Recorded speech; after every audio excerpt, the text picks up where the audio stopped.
Sure, Laura. My name is Nissan Joseph, and I am GM of Crocs Korea and Tier 2 markets.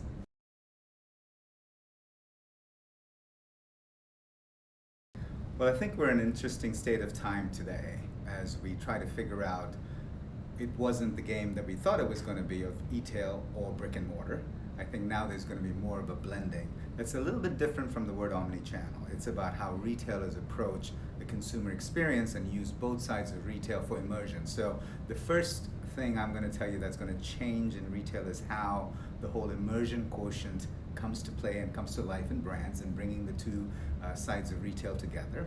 The second force I see is personalization. So we've been able to personalize the consumer journey through the website.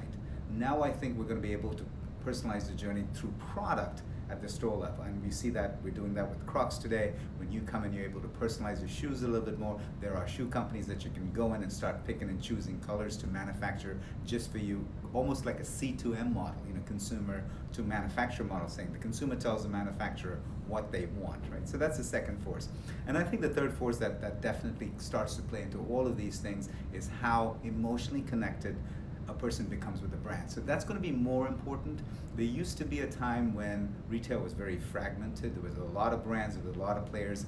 There's going to be fewer players out there. The players that survive are the ones that can emotionally connect and hold on to a consumer. So those to me are really not what the biggest predictions of retail are, but from my standpoint, what I see as the three biggest forces that we might be playing to in the coming future.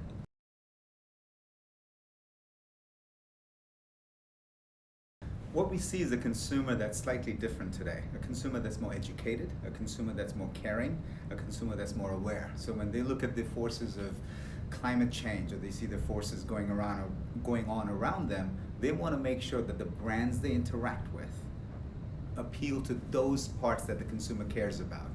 That kind of interaction, that kind of emotional connect is a little hard to do just on a screen, right? So, I mean, if you look at one of the biggest websites is dating in e-commerce, right? At some point it ends up in a face-to-face. It's hard to form a connection just singularly on a two-dimensional screen. I think brick and mortar plays to that same space. At some point you want your consumers in a fashion space, in the consumer space, to interact with your brand. Where there's a personal product, there has to be a personal interaction at some point for them to really believe in your brand. Of course, if you get that product to them through e-commerce, great, but try to get them to buy that first product through e-commerce is a little bit harder. So I see the future of brick and mortar being really important for brands that are committed to making a connection and having an ongoing relationship with the consumer.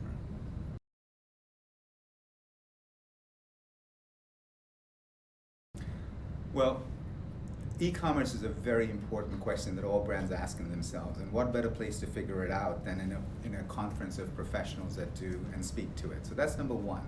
The other thing I find fascinating about the eTail conference is when I look through the agenda and the variety and the depth of topics that were covered were very interesting, and it also offered me a chance to ask questions or learn things that I would not normally have even thought to learn or thought to ask or thought to reach out for suggestions. So it was the mix and the variety and the richness of the agenda items and the speakers that came with it. So that was the two biggest drivers for me coming to the conference. My takeaway from this conference is, amazingly, we're hearing more about the offline experience, which is the first time it's happened. I used to go to conferences and all you heard about was the online experience. As that experience is getting matured and very refined, we're seeing the importance of offline starting to poke its head up just a little bit again, which I thought was fascinating. And then the whole concept of personalization now being an expectation across the board, whether it's in my interactions with the brick and mortar store or especially in my interactions in the e-commerce space. So the key message here, the second key message I'm walking away with is personalization.